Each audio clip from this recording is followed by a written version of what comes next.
नमस्कार दोस्तों, मेरा नाम शुभम है और आज रविवार को हम लोग एक बहुत ही महत्वपूर्ण टॉपिक पर डिस्कस करने वाले हैं, जो कि है म्यूचुअल फंड। मैं एक MBA ग्रेजुएट हूँ, एक मल्टीनेशनल कंपनी में काम कर रहा हूँ। बेसिकली ये आज जो वीडियो है वो हम डिस्कस करने वाले हैं कि म्यूचुअल फंड्स क्या होते हैं, किस टाइप्स के होते हैं और इन म्यूचुअल फंड्स में हमें इन्वेस्टमेंट, बाकी जो ट्रेडिशनल जो इन्वेस्टमेंट हम लोग होते थे जैसे FD है, RD है, NPS है, किसान विकास पत्र है या LIC है, जितने भी और जो टर्म्स हैं उनसे हमें इसमें क्या हमको बेनिफिट्स मिल सकता है। तो आज की हमारे पहले वीडियो में हम लोग डिस्कस करने वाले हैं म्यूचुअल फंड्स के बारे में। तो अगेन आपका बहुत बहुत स्वागत है हमारे पहले वीडियो में। मेरा नाम शुभम है और हम लोग डिस्कस करने वाले हैं म्यूचुअल फंड्स। तो जैसा कि दोस्तों मैंने अभी आपसे डिस्कस किया था, म्यूचुअल फंड्स क्या होते हैं। म्यूचुअल फंड्स बेसिकली अगर हम देखें तो म्यूचुअल फंड्स एक तरीके के फंड्स होते हैं जिसमें एक फंड मैनेजर होता है जो कि एक एक्सपर्टाइज होता है और उसको एक अच्छी खासी नॉलेज होती है कि कौन सा सेक्टर में उसको इन्वेस्ट करना चाहिए, क्या थीमेटिक होना चाहिए और किस तरीके के कहाँ उसको मार्केट में किस लेवल को उसको एंट्री करना चाहिए, किस मार्केट के लेवल पर उसको एग्जिट करना चाहिए। इसमें हम लोग बेसिकली मित्रों ये देखते हैं कि म्यूचुअल फंड्स में क्या होता है। जैसे हम लोग स्टॉक मार्केट में इन्वेस्ट करते हैं, हमारे जैसे बहुत से, अगर हम ओवरऑल टर्मिनोलॉजी में देखें तो इंडिया में अभी तक केवल 13.81 करोड़ लोग हैं जो कि म्यूचुअल फंड्स में रजिस्टर्ड हैं, इनके अकाउंट्स खोले हुए हैं और जिनमें से केवल अगर देखा जाए तो केवल 6 to 7 करोड़ लोग जो कि नियमित रूप से म्यूचुअल फंड्स में इन्वेस्टमेंट करते हैं। म्यूचुअल फंड में इन्वेस्टमेंट दो तरीके से होते हैं। एक तो होता है SIP, जिसको हम सिस्टमेटिक इन्वेस्टमेंट प्लान कहते हैं, जिसमें कि एक निश्चित अवधि में एक निश्चित तिथि पर वो पैसा आपके बैंक अकाउंट से डायरेक्टली डेबिट होके उस म्यूचुअल फंड की स्कीम में इन्वेस्ट हो जाता है। दूसरा होता है लमसम। लमसम में क्या होता है कि हम बड़ा अमाउंट या एक बड़ा लमसम अमाउंट एक पर्टिकुलर डेट में उसको इन्वेस्ट कर देते हैं और हम उसको इन्वेस्ट करके ग्रो करने देते हैं। दोनों के अलग अलग फायदे हैं। SIP में क्या है, आपको मार्केट की टाइमिंग करने की जरूरत नहीं है। एक मार्केट ऊपर हो नीचे हो, आपका SIP कंटिन्यू है, आपकी हमेशा एवरेजिंग होती रहती है। लमसम में एक इन्वेस्टमेंट का टर्म यह है कि आप एक बड़ा अमाउंट देते हैं जिसको आप लॉन्ग टर्म पर ग्रो करते हैं, तो आपको जो पावर ऑफ कंपाउंडिंग का आपको जबरदस्त एक लाभ होता है, ओवर टाइम में आपको मिलता रहता है। अभी हम वेरी शॉर्टली डिस्कस करेंगे। अभी हम लोग जो डिस्कस करने वाले हैं कितने प्रकार के म्यूचुअल फंड होते हैं। म्यूचुअल फंड्स के कई तरह के प्रकार होते हैं। जैसे हम लोग सबसे जैसे डिस्कस करते हैं, दो तरीके के फंड होते हैं, इक्विटी फंड और डेट फंड। इक्विटी फंड में आप जैसे समझ रहे हैं, जिसमें एक इक्विटी मतलब शेयर, हमारा जो पैसा होता है वो डायरेक्टली शेयर मार्केट में इन्वेस्ट होता है और वो मार्केट में थोड़ी वॉलेटिलिटी और मार्केट रिस्क ज़्यादा होता है। तो मेरा आज किसी भी तरीके का इन्वेस्टमेंट का आपको डिस्कशन नहीं, आज हम लोग केवल एक बेसिक्स पर बात करते हैं। दूसरा जो तरीके के फंड्स होते हैं वो होते हैं debt fund. Debt fund compare to equity fund से कम रिस्की होते हैं। उनमें जो पैसा होता है आपके डेट इंस्ट्रूमेंट जैसे non convertible debentures, government bonds, CDS या ऐसे फंड में इन्वेस्ट होता है जहाँ पे आपको डायरेक्ट मार्केट एक्सपोजर ना होके वो एक निश्चित रन पर देते हैं। आपको ये भी दोस्तों समझना चाहिए कि अगर इक्विटी फंड्स में कंपेरेटिवली रिस्क ज़्यादा होता है तो उसमें रिटर्न भी ज़्यादा होता है। कंपेयर टू डेट फंड वो फंड होते हैं जहाँ पर रिटर्न कम होता है और उसके साथ साथ आपका जो रिस्क भी कम होता है। तो ये हमें अपने हिसाब से हमारा क्या रिस्क एपेटाइट है, हम किस एज ग्रुप के हैं, क्या है, उस तरह से इन्वेस्ट करना चाहिए।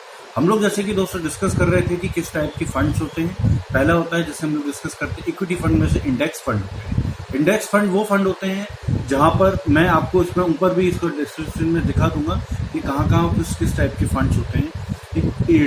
इंडेक्स फंड्स वो फंड्स होते हैं जिनमें आपका मार्केट में इंडेक्स के हिसाब से वो होता है, वो डायरेक्ट इंडेक्स को ही रिप्लिकेट करते हैं। दूसरे तरीके के फंड होते हैं large cap fund. Large cap fund वो फंड होते हैं जो कि ऑलरेडी जो ब्लू चिप्स कंपनी होती है, जैसे आप देखिए निफ्टी 50 में टॉप 50 जो स्टॉक्स है वो ब्लू चिप्स कंपनी के जाते हैं, तो वो डायरेक्ट उन फंड्स में इन्वेस्ट करते हैं जो कि लार्ज कैप होते हैं, ऑलरेडी डेवलप हो चुके होते हैं। सेकेंड टाइप के फंड जो होते हैं मिड कैप फंड्स।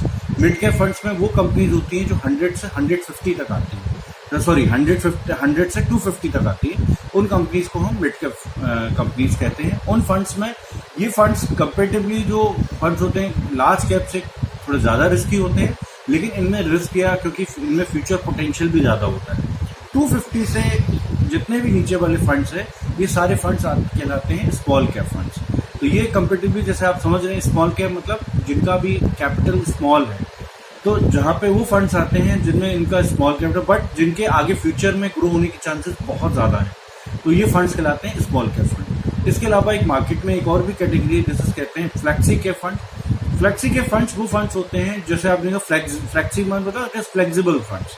तो यहाँ पे जो फंड मैनेजर होता है उसको पूरी तरीके से स्वतंत्रता होती है कि वो किस as per the market scenario, as per the market situation वो किस टाइप के फंड में उस समय इन्वेस्ट कर सकता है। वो लार्ज कैप में भी कर सकता है, मिड कैप में भी कर सकता है, थीमेटिक में भी कर सकता है, स्मॉल कैप में भी कर सकता है। उसके अलावा मल्टी कैप फंड होते हैं। मल्टी कैप फंड्स भी क्या होते हैं जिनमें large cap, mid cap, small cap exposure होता है, लेकिन इसमें एक सर्टेन अमाउंट फंड मैनेजर को as per the regulated by SCB उसको उसमें इन्वेस्ट करना ही होता है। जैसे उसको 30% सपोज लार्ज कैप में इन्वेस्ट करना होगा, 15% उसको मान लीजिए मिड कैप में करना होगा, तो ये इस तरीके के फंड्स उसमें होते हैं। उसके अलावा जैसे हम लोग डेट फंड में बात, ये तो सारे हमारे इक्विटी फंड्स हो गए। इसके अलावा हम लोग जैसे डिस्कस करते हैं डेट फंड। डेट फंड में कई तरीके के फंड होते हैं।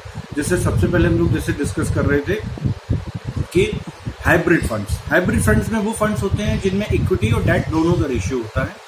इसको क्या जैसे इसमें रेशियो होता है कि हम किस तरीके की किस फंड्स में इन्वेस्ट कर रहे हैं। दूसरी तरीके के फंड होते हैं वो होते हैं aggressive hybrid fund. Aggressive hybrid fund में जैसे आपको नाम से ही हो रहा होगा कि एग्रेसिव में ये होता है कि जो कस्टमर जहाँ इन्वेस्ट कर रहा होता है वहाँ पे इक्विटी का पोर्शन ज़्यादा होगा, डेट का पोर्शन कम होगा, इसलिए इसको एग्रेसिव हाइब्रिड फंड कहते हैं।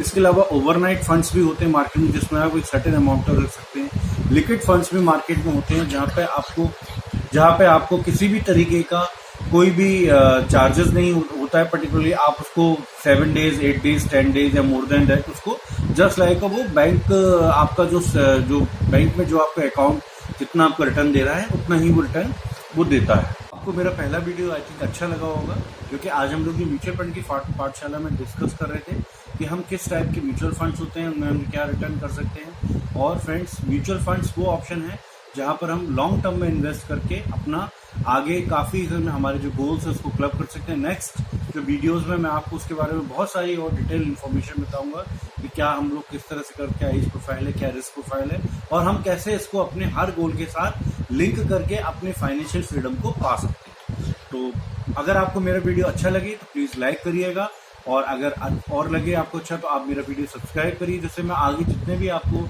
वीडियोस डालूं तो वो आपको टाइम से मिलता रहे। प्लीज़ ऐसे अपना प्यार दीजिएगा, क्योंकि आपके प्यार से मुझे हिम्मत मिलती है और भी आपके लिए बेटर करने की। जय हिंद, जय भारत।